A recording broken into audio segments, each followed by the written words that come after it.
কামাখ্যা ভারতের উত্তরার্ধে অবস্থিত এক প্রসিদ্ধ সতীপীঠ। চলুন অম্বুবাচীর এই শুভ সময়ে জেনে নিই কামাখ্যার ইতিহাস বা প্রচলিত কিছু কল্পকথা।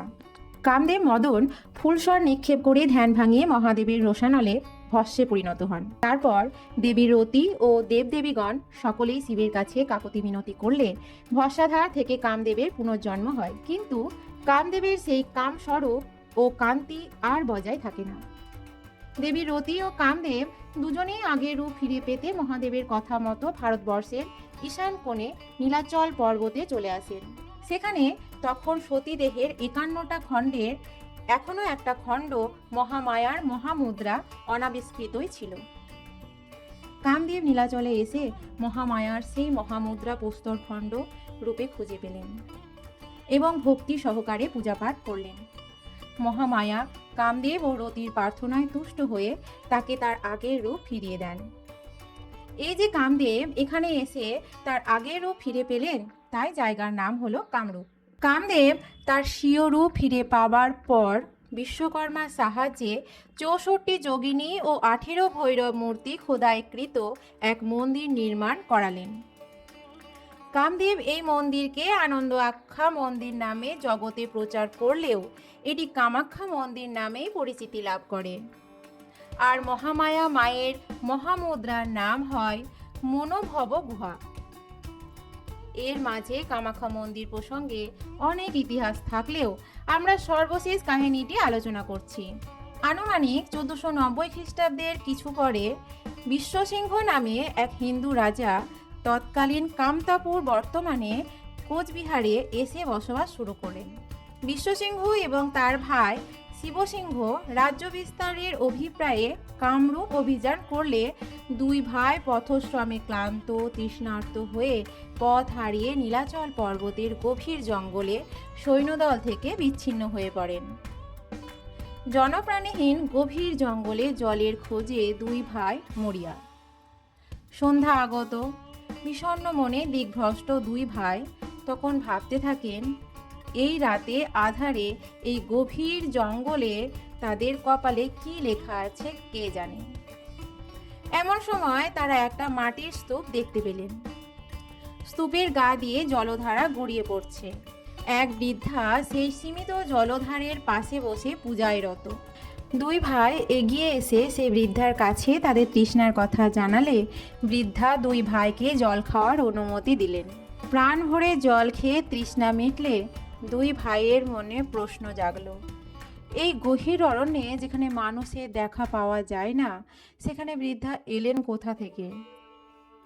বৃদ্ধা মৃদু হেসে বললেন, কয়েক ঘর পরিবার এখনো এই গভীর অরণ্যে রয়ে গেছে। এই স্তূপে শক্তিময়ী মা অধিষ্ঠান করছেন। দুই ভাইয়ের বিস্ময়ের ঘোর তখনও কাটে না। বৃদ্ধা বললেন, দেবী জাগ্রতা কাম্য বস্তুর প্রার্থনায় কেউ যদি মায়ের কাছে নিজের মনের কথা জানান, তাহলে মা কখনোই তাকে ফিরিয়ে দেন না। দুই ভাই এবার বৃদ্ধাকে তাদের কথা বললেন। বৃদ্ধা সব শুনে বললেন, তোমরা মায়ের কাছে তোমাদের মনোবাঞ্ছা জানাতে পারো। বৃদ্ধার কথায় দুই ভাই তখন সেই স্তূপের পাশে ভূমিতে লুটিয়ে পড়ে তাদের মানস পূজা করলেন। দুজনেই মায়ের কাছে প্রার্থনা করলেন, যদি আমরা বিচ্ছিন্ন সৈন্যদলের সঙ্গে মিলিত হতে পারি এবং আমাদের রাজ্য যদি নিষ্কণ্টক হয়, তাহলে সোনার মন্দির তৈরি করে মায়ের পূজার্চনার ব্যবস্থা করব। রাজা তার রাজ্যে ফিরে এসে রাজকার্য সামলাতে গিয়ে সব ভুলে গেলেন। একদিন রাতে রাজা স্বপ্ন দেখলেন, এক রক্তবস্ত্র পরিহিত কুমারী তার মাথার শিয়রে দাঁড়িয়ে তাকে বলছে, তুমি বলেছিলে সোনার মন্দির করে দেবে। রাজা বুঝতে পারলেন ইনি স্বয়ং মা কামাখ্যা। সেই রাতের সমস্ত কথা তার মনে পড়ে গেল। রাজা হাত জোড় করে দেবীর কাছে ক্ষমা চেয়ে বললেন, এত সোনা পাবো কোথায় মা? তখন সেই কুমারী মা বলল, ঠিক আছে, প্রতি ইঁটে এক রতি করে সোনা দিয়ে ইঁট তৈরি করো।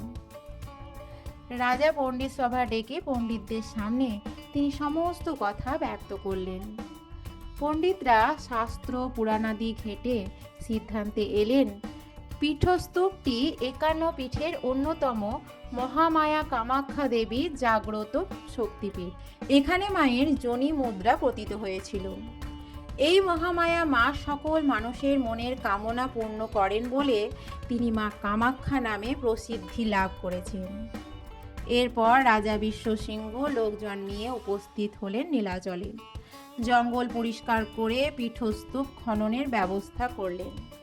ধীরে ধীরে কামদেবের প্রস্তর নির্মিত মন্দিরে ধ্বংসাবিষ্ঠিত নিম্নভাগ এবং যোনি মুদ্রা সহ মূল পীঠ আবিষ্কার হলো। মহারাজের আনন্দের সীমা নেই। তিনি মন্দির নির্মাণের কাজ শুরু করলেন। প্রতিজ্ঞা অনুসারে সোনার মন্দির তৈরির পরিবর্তে মায়ের কথা মতো 1 রতি সোনা দিয়ে তৈরি ইটে মন্দির নির্মাণ করলেন। সেই সময় মহারাজ শেয়ালকুচি গ্রাম থেকে বাসোত্তরীয় নামক শীর্ষস্থানীয় ব্রাহ্মণদের এনে দেবোত্তর ভূমি দান করে মায়ের পূজার্চনার ব্যবস্থা করলেন।